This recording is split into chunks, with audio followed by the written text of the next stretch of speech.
Hello, it's Courtney with balancewithcourtney.com. I am passionate about helping others discover their happy and inspire them to make it a daily habit. My intention is to hack happy by interviewing experts to share their story and inspire others to create a happy movement. Today's happy expert is Raven Manyvoices. Raven is well known as a gifted spiritual counselor, intuitive, medium, and teacher. She has been providing spiritual guidance to people seeking wisdom for over 20 years. Her ability to access the many traditions and spiritual realms lead her to become a voice for spirit, incorporating healing modalities from around the world into an easy and accessible format for those exploring spiritual healing, spirit guides, and soul communication. She is highly attuned to both the ascended masters, angelic realms, as well as ancestors, earth spirits, in the service of healing ourselves, our community, and our planet. She applies these techniques through writing, energetic and gemstone healing, spiritual counseling, and sacred ceremonies. Welcome, Raven. Hey! Wonderful. Well, before we even start, I would love for you to tell everyone about your name. Gotcha. Yes. So my name, Raven Manyvoices, comes in two different forms. One, Raven, was a nickname actually from Spirit, and Manyvoices was a gift from an elder that I worked with, Grandma Twyla Nitch, who's a Seneca grandmother. She's dropped robes on the spirit realm now, but before she passed on, she gave me that name. And native names or spirit names are something that you live up to. So my Manyvoices is my goal in life, to give voice to spirit. So it's quite a badge of honor and a challenge to really be in service to spirits. Yes, and I can imagine with that beautiful name, you attract exactly who you were meant to attract. Yes, most definitely. It's both in spirit and in people. I always am just so humbled to be able to connect people to spirit, and I learn just as much from working with people as I do with spirit. People always ask me, how do I know so much? I've had some really crazy adventures in my life. It's humbled me quite a bit, but also just all the amazing people I've met and the guides behind them. So that has taught me so much, and that ability to have those guides around me remember, because I'm not taking credit for remembering everything. My spirit guides actually remember quite a bit for me too. Yes, yes. So a lot of my tribe that's watching today have a lot of question marks hearing you speak. Do you mind giving just a quick 101 on spirits and guides and angels? Yeah, definitely. So the biggest thing is that we're not alone.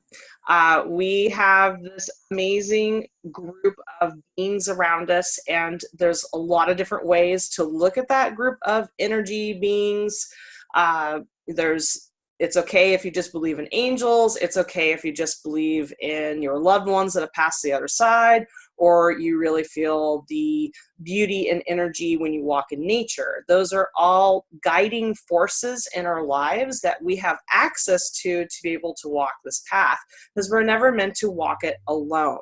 So that breadth and depth of the heavens above, which includes ascended masters, angels, star nation, and all those energies, gods, goddesses, or the beings below us, which are our loved ones that have passed on, our ancestry, our past lives. We have the animal kingdoms, the fairy nation, the dragon nation. Oh my gosh, there's a lot. So all those beings really are here to connect with us. A lot of us, we tend to focus on one or two of those maybe, and that's okay, because you still get the whole group even if you just focus on angels. So these guides are truly that. They're just guides. They don't tell us what to do. They're not controlling us. They're here as a friend, a companion on the path of life, to guide us, to give us advice, to cheer us on, to kiss our boo-boos. I work a lot with Mother Mary, Divine Mother, and she's really good at kissing boo-boos. I've got animal, hence the name Raven. I'm very connected to Raven, the bringer of light. So I work with that, and have align myself with that energy. So since the beginning of time, we have always found strength in what we've seen or not seen, the unseen around us, and we continue that today. So a big job of what I do is help people connect to that tribe of spirit helpers that help them and guide them every day. Oh, so beautiful. And I don't think there's one person out there that hasn't felt like someone was with them at one time in their life. Exactly. Yeah. There's so much to this world that's unseen, and that's where the F word comes in, faith. I love it. It feels like when you're frustrated, the other F word, but that's why I joke about that, because our faith in the unseen, even though our physical eyes can't see, we can, with our senses, feel those beings around us that are loving us and guiding us. Yeah. It brings me back to when we were kids and we would talk to ourselves, but we weren't talking to ourselves. Exactly. And the older we got, it just was not socially acceptable. And I go on nature walks all the time, and that's my time to connect with my spirits, and I talk out loud. And whenever I come in contact, I just had them just visit right when I said that. I love that. For my viewers, I feel tingling on my right side every time my guides are with me. And it is so consistent that it is something. I remember when it used to happen, I was like, oh, why did I get the goosebumps all the time? I don't understand it. But now I know, because it just confirms whenever I'm speaking my truth, they give me the tingle. And it's amazing. So when you build that relationship. But I'm getting off topic here. So I'm on my walk and I'm talking to myself, and someone, presents themselves. So I'm quiet. And I thought to myself, why is it not okay for adults to talk to themselves? Right? There's so many things we could do when we were kids that were socially acceptable, and then we become adults and all that is taken away. Yeah. How about everyone just start talking to themselves?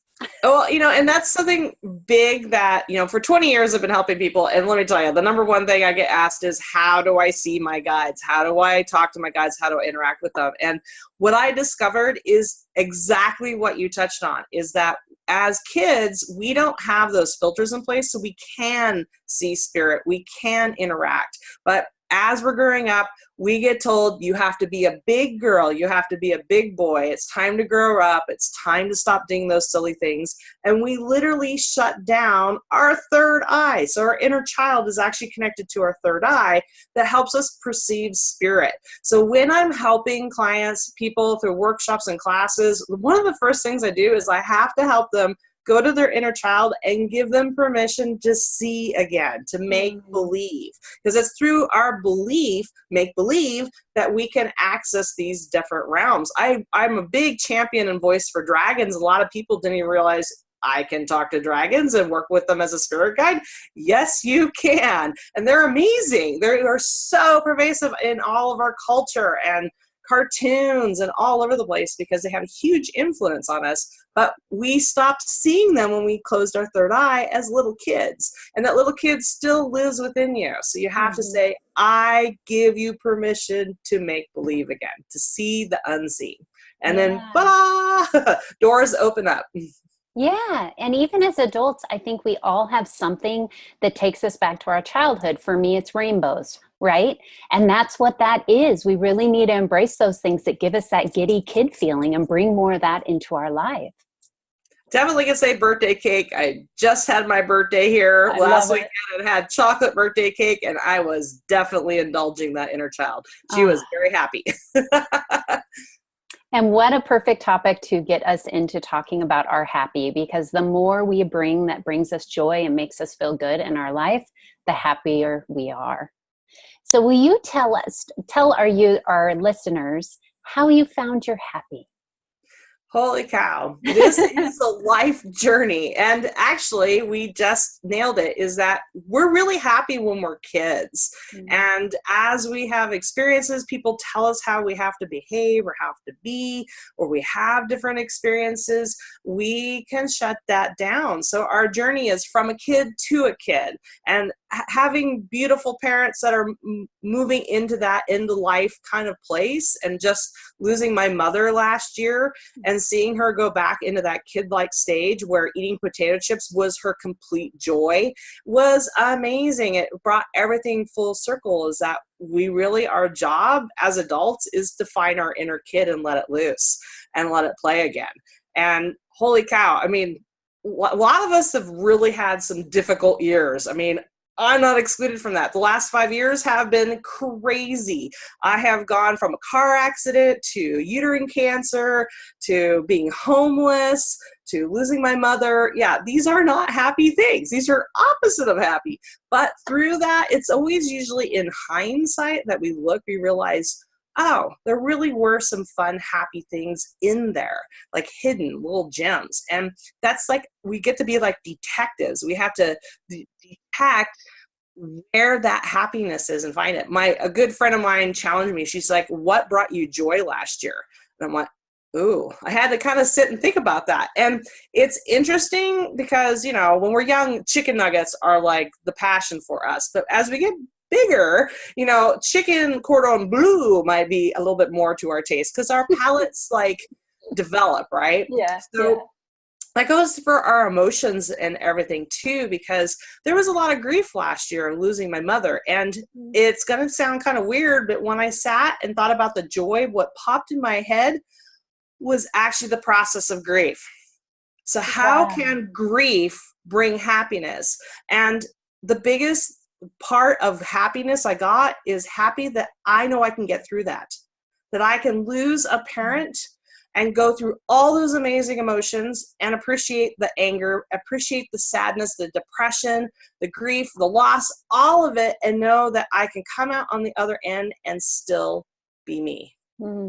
That's huge. Yes. And know that the support that I had, both of friends and family, but also all my guides. So they were there every step of the way. So it's weird. When I say that, people kind of scratch their head and go, I don't think you understand grief. It's like, no, grief is still part of me. It never leaves you. They say that you have to grow your life bigger around grief. And I totally agree on that because it's like a hole in the heart.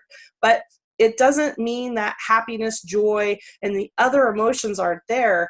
You just have to work a little harder to see them. So I had to actually work on it a little bit, and it was great. It actually ended up growing my joy, and it made me step back to that kid part of me again and stop looking for the big dramatic, oh, with trumpets blaring, joy, happiness. It's the little things. It's that slice of chocolate cake that I had for my birthday. It was that I'm waking up, I'm going for a walk, and I actually feel pretty good today. That, you know, I'm missing some organs. I've got a big empty space in there, but you know what? I'm still alive. It's pretty cool. And I have a beautiful house. It was a torturous experience, but I'm still here and I'm still alive. So it's a daily, it's a daily journey to find that happy. And if you don't find it today, it's okay, because tomorrow is a brand new day. But again, sometimes we find the happy in hindsight. Oh my gosh, that was a horrible experience, but I'm actually healthier. I'm actually happier. I know I'm okay and I can survive. Yes. There you go. You know, I call those happy habits. And I say that is how you find your happy and maintain it, is little things you do every day that brings you joy. Yeah. Yeah. Most definitely. Yes, yes. Oh, that was wonderful. Thank you so much. So can you define what happiness means to you? If you were to have to give it a definition. What is happiness to me? That's the funny thing about emotions. They can be very simple at times, but they can also be very complex. Happy. Happy is knowing I'm happy to be me, to be in the state of where I'm at this moment, looking back at what all I had to do to become me in this moment, looking forward and saying, I'm looking forward to what's next, but still coming back into this moment and being enough to just be. Which you can find at any time and any day. Anytime, any day. Yep. Oh, that's gorgeous. I love it. So how do you maintain your happy? What are things you do daily to maintain your happy? Happy maintenance, gratitude.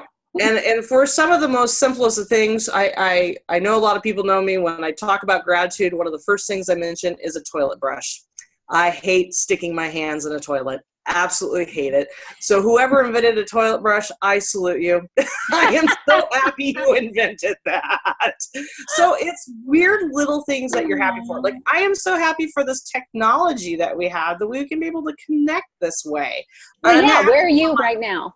Right? I'm in Seattle, Washington, or just Yeah. actually east of it, near the Cascade Mountains. And I'm in Arizona, so there we go. Isn't that crazy? So, again, mind blown of technology. And I'm very happy to know that I was born before all this technology, so I can appreciate it. Because, a lot of the younger kids, they're born into technology. They didn't know what it was like to have a rotary dial-up phone and connected to the wall, and you had to sit in the same place and not walk around with your phone. And all that. I have an appreciation of that. So a lot of gratitude. So a lot of my maintenance on happiness is gratitude, of reminding myself, holy cow, look what I have.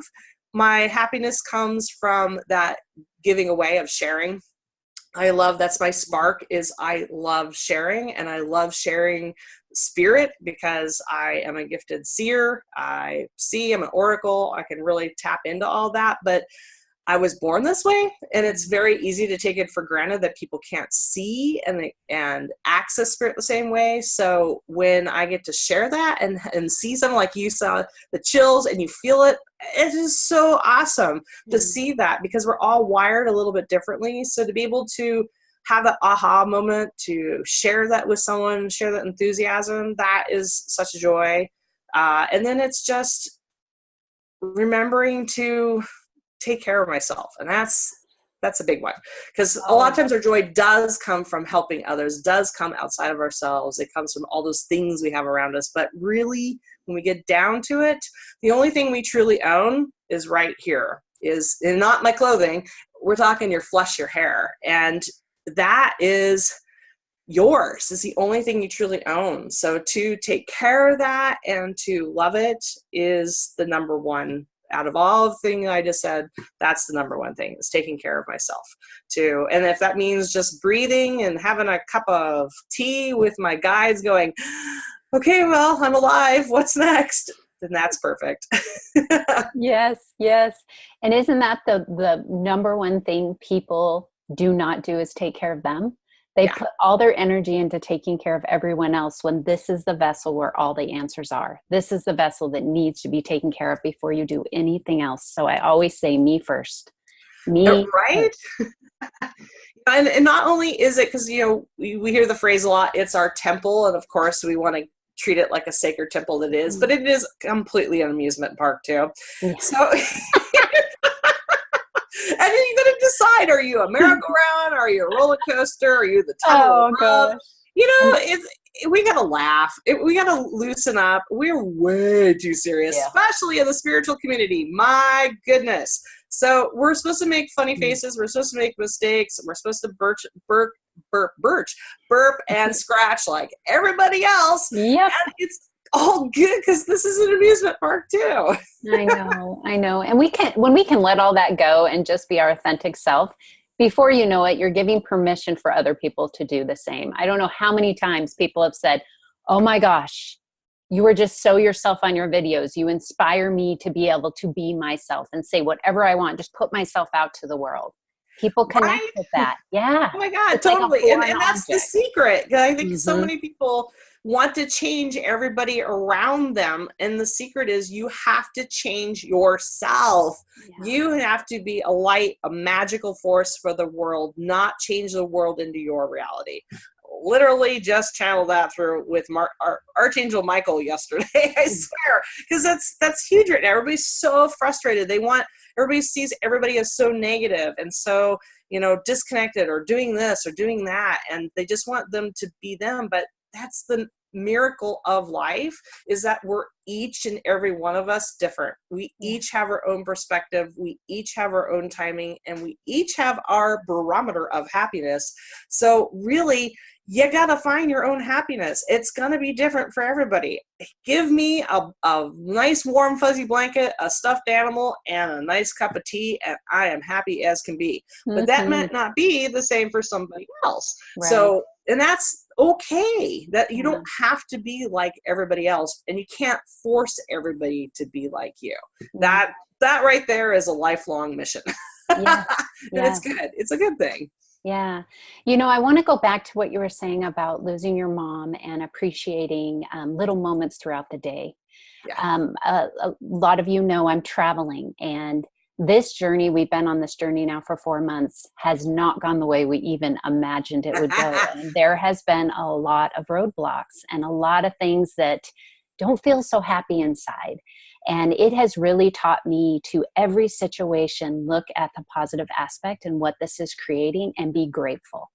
So just for the fact that I don't have to wake up to an alarm clock is something I embrace every single day. And Nice. seeing new things every day, even though if all the logistics seem very heavy and tough, those things alone of feeling free is what I appreciate and what brings me my joy. And that's my core value, is to feel free.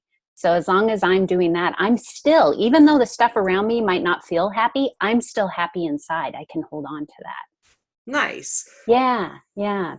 Right And so on. that's really what I want to get out to the world is, once you establish what you need to feel your best self, no matter what you're going through, you still have that. It's all inside. It's not our external world. It's not people around us. Yes, they complement us and they bring us more happiness, but it's inside. And Yeah. it's scary to go there for a lot of people that are not feeling happy, but that's where it is. Most definitely. I call the forest of the heart. Oh, And yes. it Yes. is. You can get lost in the forest. It can be dark, or it can be bright and joyful and full of all your favorite guides, and a magical place at the center where you meet spirit, where you meet everything you need. It's all on your perspective, because that can be that dark, scary forest. It can be where all the creatures and skeletons and everybody are dancing, or it can be wonder, delight, and fairies. It, again, is perspective, but we have to go in there. We have to be that adventurer. That's the reason why those old folk tales, where I've spent a lot of my time, and I still go back there, is the old fairy tales, and really look past some of the modern versions of it, and really understand the basis of why the brave farm boy or the brave knight was greeted by the unicorn, that was greeted by the white stag, that led him into the forest, had to do those challenges. The old woman would give him the challenges to do, and he found that the old woman was actually an angel, a spirit guide, a being of light that challenged him or her, because some of these are beautiful women stories too, challenge the maiden to do these challenges to get that impossible thing, and they discovered their own strength within us. So if we look at those tales as our tale, you are living your own folk tale. You realize that your journey right now is a vision quest, a walkabout, a journey. You are journeying in your forest, and you are meeting these challenges, which is developing you into a stronger, more powerful person. Isn't that amazing to think Oh, of it I that way? love how you put it that way. Yeah. So, and when we think of, dragons or any of the monsters, they really have always been guides, because, any good story has to have a challenge or a bad guy in it.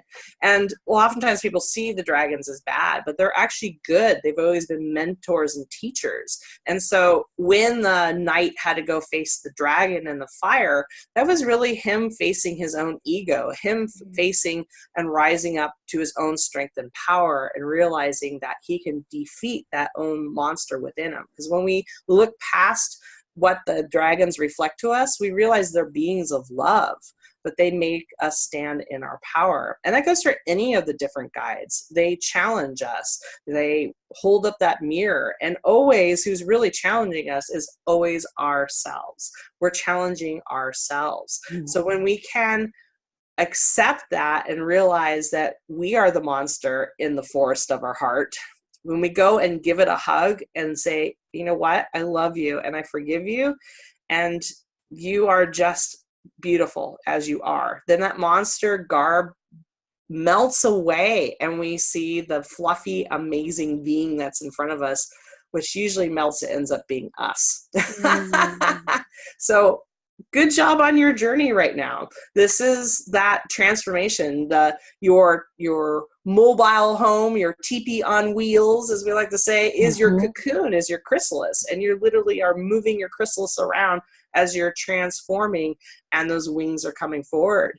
And you are being inspiration to everyone that watches you. So thank you, because you're giving them permission to go journeying into their forest, to find that happiness, and more importantly, to transform, that we are never stuck, that we're always, always moving and changing. Yay. And that doesn't have to be a bad thing. It doesn't have to be a scary thing. No. When we convince ourselves to stay still, that we're stuck, that's when it gets bad. Yes. Yeah. It's definitely never boring. I bet. And what's amazing is you're in this small 200 square foot trailer and you have an animal and a partner, which are going through their journeys as well. So yeah, there's a couple different movies going on, and you really learn to respect everyone's journey, even though it's not yours and it's very different than yours, but they need to go through theirs too. But that's what brings you together, like, even stronger. Like, another big source of my happiness is my family. And as a family, we've gone through a lot. When we went through our buying process, we had to put everything in storage for 9 months. And I sat there and thought about it, always in hindsight, right? 9 months, takes 9 months to be birthed. I was like, oh God, we went through a birthing process. 9 months in storage. Toward the end there, oh my God, we had anything and everything happen with house selling process go wrong. Like, one of our buyers died. We had stuff stolen. Someone stole ornaments off of our Christmas tree. We had, like, stuff broken in our house. We had anything and everything happen. But we finally sold the thing, but we were homeless for almost 2 months because of the time of selling and the time of buying didn't match up.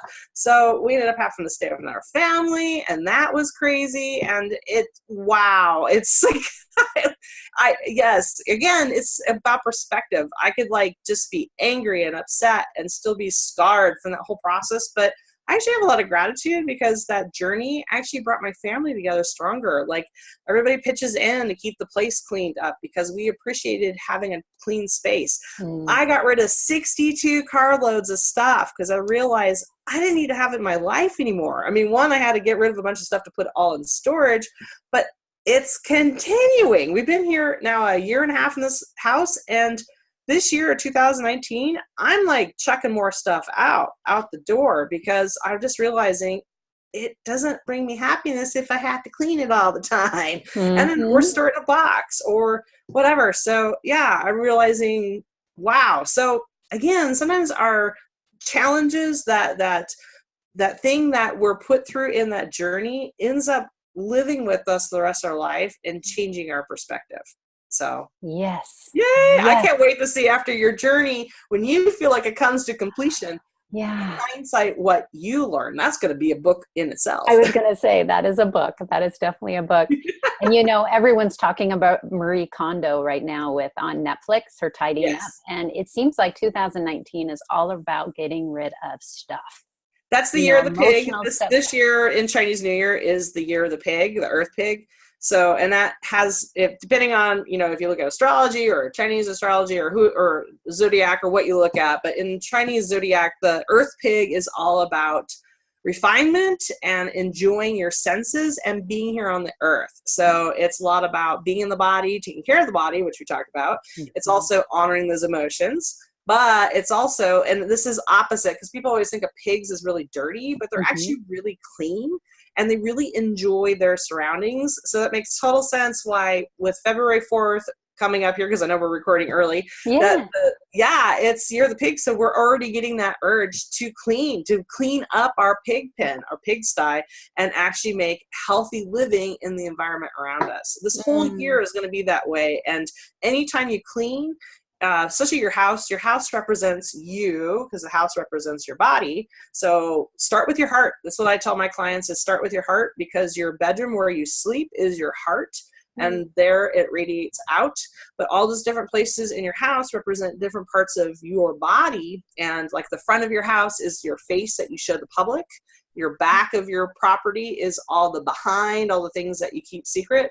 So it's kind of really interesting when you start looking at your property, your house, and then as you clean, that's why a lot of people have difficulty cleaning and letting go of stuff, because it affects the memories inside here. So if you think of all your things around you are vessels. So you pick up something, you hold it and go, does this need to go with me? Is this continuing my journey, my adventure?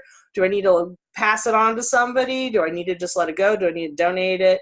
Where do you want to go? So that's what I do. I like, she says, bring a spark of joy. It's very similar, Yeah. You touch it and ask it, are you continuing with me? And it's amazing. Again, 62 carloads. There was a lot of stuff that wasn't bringing me joy anymore. Not a spark and ready to let go of. But I like donating, big part of what I like to do, because I know that it will then be moved on to someone else. One of the things I do when I have groups and stuff locally is I do a giveaway.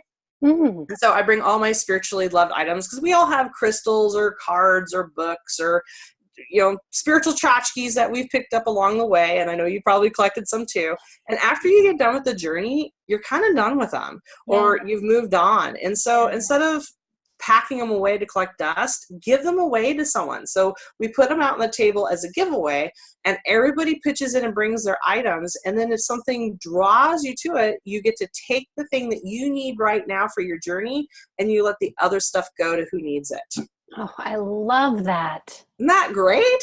Oh my gosh. And how powerful just to stand in front of that table and ask yourself, what's calling my name? Yeah, exactly. Yeah. And then also to see someone that, you've received, they pick it up in tears because it's exactly what their soul, their heart needs, because that crystal, that stone, that painting, whatever it is exactly what they need while they're lost in their forest. So I pass that on to you and your community to start doing this when you guys get together, be it a girls' lunch gathering or a church group gathering, or wherever you're doing it. That giveaway is so powerful. And again, indigenous cultures have been doing this forever. That giveaway, that's why they would have annual events where they all get together, is they would make items and bring items. Maybe they were really good at making wooden ladles.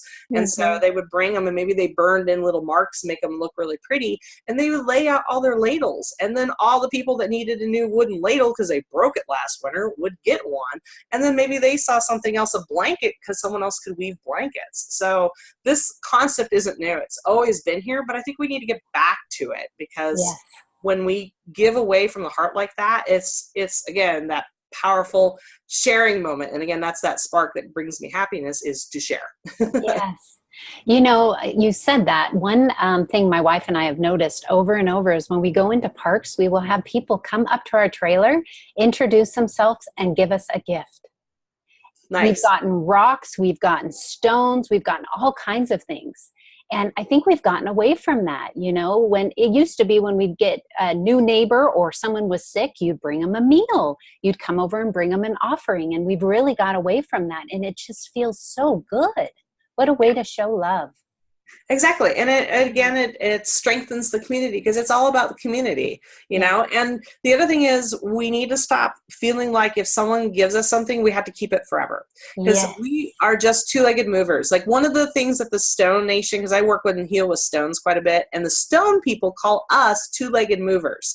Because when they trip you over a stone, they actually thank you. Or when you get mad because that stone just stubbed your toe, and you pick it up and go, and then throw it. That stone actually saying, thank you, as you throw it, because it was bored looking at the same point of view for how many years it's been sitting there in that position. So when you pick it up and move it, it gets a whole new point of view. So no attachment to things. Because I have people like you have stuff given to me all the time, because that is just how spirit knows people that can bring it to them and then pass it back out. So I am always receiving things. And if something, I've gotten things and bought it like maybe 2 minutes later, then I'm turning around and giving it to someone. I'm like, what the heck, spirit? And I've noticed I will buy it with the right and give it with the left. And it's like, okay. So if I put anything on my left side, I have to be very careful. It's like, that's spirit's way of telling me, oh, you're going to be giving that away. And sure enough, I met a friend, and her sister came along, just bought this amazing Tibetan bracelet with turquoise in it. I've been looking for something like that for quite a while. It went on the left side. I was like, uh-oh. And I met her sister. She just came up from LA. She's a substitute teacher in some of the most really violent schools, and she needed heavy protection. took it off my wrist. It fit her perfectly and helped her to get through the training she was doing so she could get transferred to a better school district. So Wow. you just never know Yeah. what experience you're going to give. And that sometimes goes for who you have a session with. Because sometimes when, like, we're helping each other right now. I know what I'm bringing forward is helping you and everybody listening. So you just never know if it's through your words, through it's something you can give, to even just a smile, Think about that bank teller, that grocery clerk. Do you always go to the same grocery clerk? And when you see them, you go, hey, how's your day? Hey, how's your kid doing? You said they were sick last time. Are they feeling better? Just that community we build and giving back is huge. And again, if you have that item, some of those stones they gave you, you're making me think of Lucille Ball in the Long, Long Trailer, totally dating myself. I love it. That's a lot of weight if you took on everything. So, you ask that stone from time to time, hey, do you want to be here? Maybe that stone you collected in California is like, I want to be in Arizona. So you just gave it like the greatest gift because you allowed it to move to a new area to be able to see and record everything there. Yeah. And I have done that actually. Whenever we leave a park, I always leave an offering because I find it so important. We're constantly taking stuff from the earth, but we're not giving back. And that's so important. Yeah, and be it stone or tobacco, because tobacco, yes, I do that too. Fairies and spirits really love that. But when I was in Australia, when we gathered wood, we had to leave an offering. And the Aborigines told me our spit, being in the desert, is one of the greatest gifts because it doesn't get moisture. So we would spit everywhere as we picked up the stones or hair. So I figured I was going to either have a bald patch or I was going to be dehydrated. And I was dehydrated by the time I got back from spitting everywhere. So again, what do we really own? Our hair, our flesh, our spit. But again, tobacco is beautiful, chocolate, a stone, all that. And again, you can just do love. You can just put your hands on that tree, that earth, and just share your energy with that space and say, thank you. Yes. I mean, how good does it feel just to get a hug from someone? Right? Yeah. And the earth trees and all that, they love it too. Yes, they do. Thank you so much. You have given us so much. Thank you. Of course. Very, very much. And just hearing your story, I'm realizing how many things I do on a daily basis that you have taught me. And I just want to share a couple of those really fast. The tobacco, whenever I'm out on my nature walks, I'm sprinkling tobacco and I'm talking and thanking and blessing. And you have introduced me to talking to my fairies, which I used to love when I was a child. Oh my gosh. And now I can just see them around me all the time. And it just keeps me feeling light and happy and fun, where I just want to go out and skip. That's what I think of when I think of fairies.